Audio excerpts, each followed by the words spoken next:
All right, let's set the scene. Imagine you get to be a fly on the wall in like the most important boardroom in the entire universe. The CEO, we're talking the creator here, is about to pitch the most ambitious, high-stakes book project ever. And we're not talking about hitting bestsellers lists. No, this is all about legacy, raw authority, and literally writing a text that's meant to shape all of humanity forever. So let's kick things off with the creator's opening line. And right away you can tell this is not going to be a collection of, feel-good stories or gentle suggestions. The goal is super clear from the get-go. This book needs to be a direct extension of divine power. We're talking an instrument of total, absolute dominance. So, let's get into the first act of this whole cosmic pitch.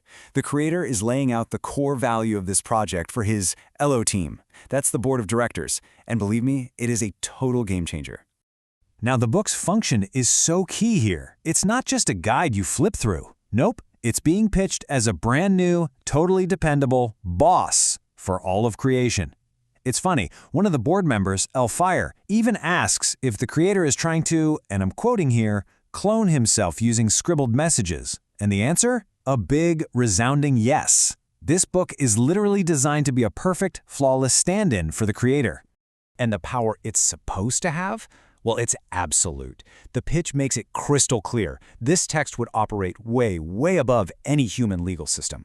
We're talking kings, presidents, governments, all their laws would be secondary. This book is pitched as the ultimate law of the land, the final word on literally everything. Okay, so every big project needs a great team, right? Well, now we get to the HR plan. And let's just say the hiring requirements are, well, they're extremely specific. The whole project is pitched as this really unique collaboration.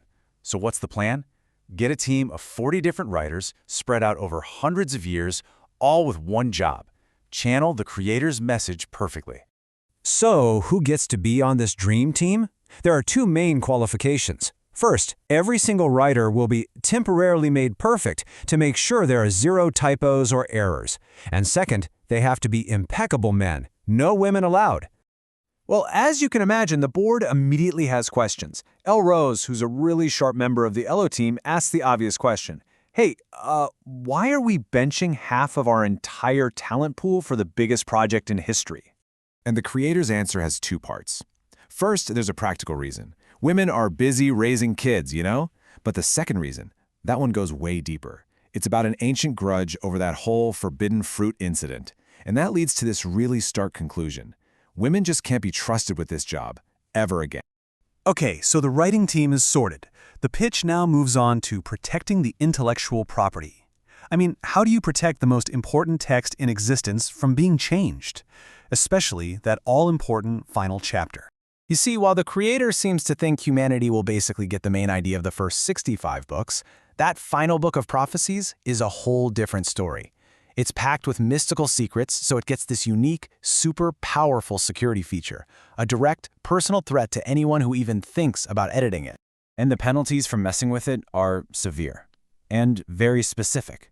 If you add words to the prophecy, boom, you get hit with all the plagues written inside it. If you take words away, well, your name gets erased from the book of life, and you lose out on all blessings. It's basically the ultimate copyright protection you could ever imagine. All right, you've got the product, you've protected the IP. What's next? The go-to-market strategy, of course. And this isn't about gently persuading people to buy in. Oh no. This is about total and complete market domination. The core marketing principle couldn't be simpler. Wipe out the competition. The pitch is demanding no other gods, no other sacred texts. The creator is, as the pitch says, a jealous creator. So the goal here is nothing less than a complete monopoly on truth. So how do you enforce a monopoly like that? Well, the strategy has three main tactics. First, intergenerational punishment, punishing kids for what their parents believed. Second, cracking down hard on any spiritual copyright violations. And third, using good old-fashioned fear as the main tool to keep everyone in line. In fact, one of the board members, LC, even suggests tweaking the strategy. He's like, why punish the innocent kids? Instead, he argues, you should make a public example of the parents. He thinks the sight of burning fathers would create this incredibly powerful fear, which he sees as the single most effective way to drive adoption and make sure this book is the only one anyone reads. So we come to the final challenge in the pitch, and it's a huge one. It's a logistical nightmare that could totally derail the whole project. Translation. How do you keep a perfect message pure in a world full of imperfect, constantly changing languages? And right here, you see this massive gap in expectations. The creator's plan? It's simple. Everyone just has to learn the 3 original languages. No translations, period. But a board member, Elfire, he predicts a much, much messier future. Hundreds of different versions, thousands of translations, with people trying to twist the message every step of the way. But the creator's final word on this is totally firm. There is only one true version, the original. Any kind of tampering, translations, interpretations, rewrites, it all has to be ignored. The original text is the one and only enduring truth. End of story. And that really leaves us with the big question hanging over this whole pitch, doesn't it?